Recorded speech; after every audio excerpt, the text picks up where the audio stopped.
Ndugu zangu, katika kuimarisha ufugaji, mbali na kujenga majosho na mabwawa na kukarabati minada na kujenga minada mipya, serikali ifanya maamuzi ya kimkakati ya kuanza kutoa ruzuku ya chanjo ambayo inakwenda kulinda afya ya wanyama, lakini inakwenda kutulindia soko la kimataifa.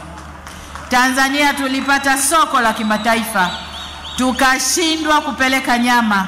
Hatuko kwenye rekodi za kimataifa kwamba wanyama wetu wako salama, wana chanjo na wanatambulika.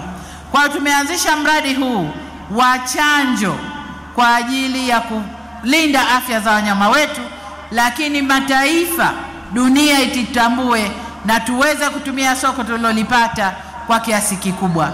Soko lile tutapeleka au wanyama hai au nyama au mazao mengine ya mifugo, lakini ilikuwa tuthibitishwe kwanza kwamba Tanzania tumeingia kwenye orodha ambayo tunafuga na mifugo yetu ni salama. Hilo tunalitimiza na soko lile linakwenda kutufungulia biashara.